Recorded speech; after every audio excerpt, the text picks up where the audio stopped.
And this one? Whoa. You're not going to ask me to do every single curve of turning number 1, are you? Of course not. What we need is a general method. Do you remember the simple way to transform one curve to another when sharp bends are allowed? Yes. You just go straight from one to the other. That's the one. When the curves have the same turning number, this method can be adapted to work without sharp bends. The trick is to add waves to the curve. Can we do it on a simpler one? Sure. We start by marking small pieces of the curve that will serve as guides for the transformation. We'll concentrate on these segments now. We move the centers of the guide segments straight toward their final destinations on the circle, without any rotation.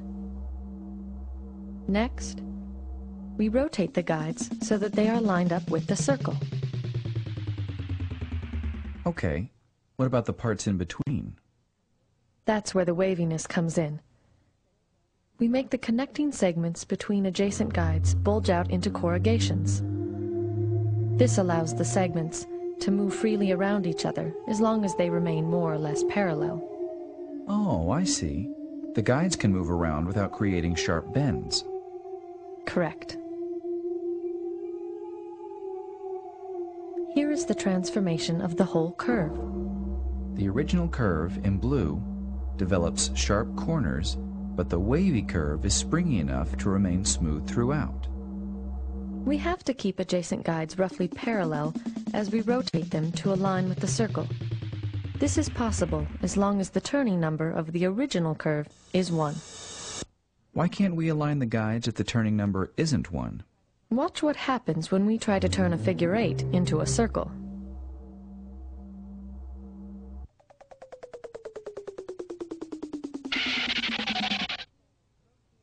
And here, both the initial and final curve have turning number 0.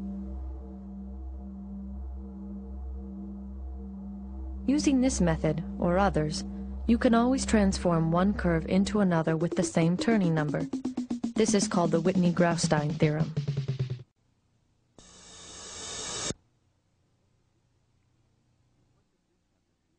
And what does this have to do with the sphere? A lot. Think of the sphere as a stack of circles, deformed into a barrel shape and closed off by caps above and below.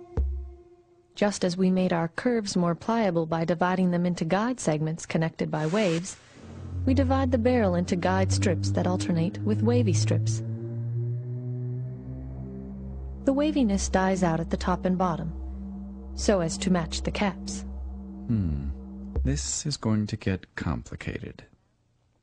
Then, for now, let's look at a single guide strip along with the caps. Start by pushing the two caps past each other. Before, when I pushed the poles through, it made a crease. Stop before the crease, when the guide has a loop in the middle. Now we turn the two caps in opposite directions, because we want to convert the loop in the middle to twisting at the ends. Oh, I know. It's like a belt. If you put a loop in the middle and pull the ends tight, the loop turns into twisting. Right. Then you can straighten out the belt by turning each end half a turn in opposite directions. To finish the eversion, we just need to push the middle of the guide strip back through the center of the sphere. Can I see how two guide strips interact? Sure. You can see that there are two places where the strips intersect near the central axis. And the gold sides that started facing out are now facing in. Here is the whole process with all the guides. The polar caps just move up and down and then rotate into place. Ah, that's why they don't require any springiness. Exactly. Now let's look at two guides and the corrugation between them, from a pole to the equator. This chunk is the fundamental building block of the eversion. The whole sphere is made from 16 rotated copies of this piece. That looks pretty complicated. Yes, but the corrugation is just following the twisting of the guide strips that you saw before. Can I see that from pole to pole? Yes. The corrugation provides flexibility between the guides so that their motion does not create any pinches or creases, just like the waves in the curve that we saw before. Let me see the whole thing. We corrugate the connecting strips between the guides and push the caps past each other. We twist the caps to undo the middle loops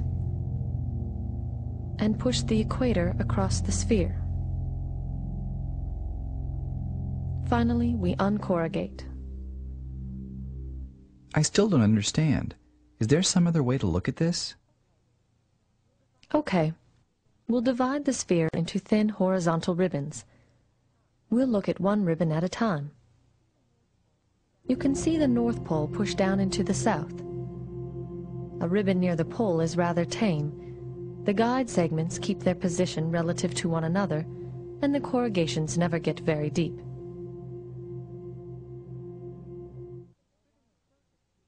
Ribbons closer to the equator are wilder, so we'll split the screen to see what's going on. On the right, the camera tracks the ribbon from above, so its apparent size does not change. This overhead view highlights the symmetries that are hidden in the side view on the left, where we see the position of the ribbon in space.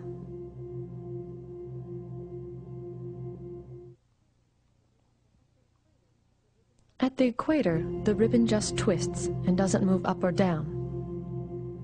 Wait a minute. This ribbon looks just like the wall under the monorail, and it's turning inside out. You had finally convinced me that that was impossible. I'll play that again.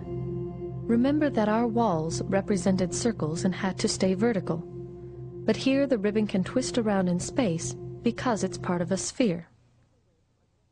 Another way to understand the eversion is to progressively build up the surface of the sphere at a few important stages. This is the corrugation phase. Now we've just pushed the caps through each other. This is the middle of the twisting phase. We can see the complex activity at the equator. At the end of the twisting phase, the corrugations have nearly become figure eights. Here we're in the middle of pushing horizontally through the center of the sphere. Finally, we show the uncorrugation phase. The sphere is now entirely purple. Wow. I think I'm ready to see the whole thing again. Here goes.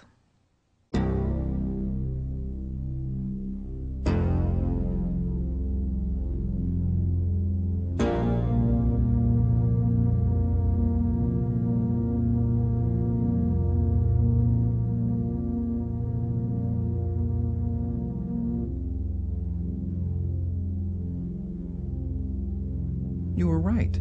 You can turn a sphere inside out without poking holes or creasing it, even though you can't do it for a circle. This is great. Somebody should make a movie about this stuff.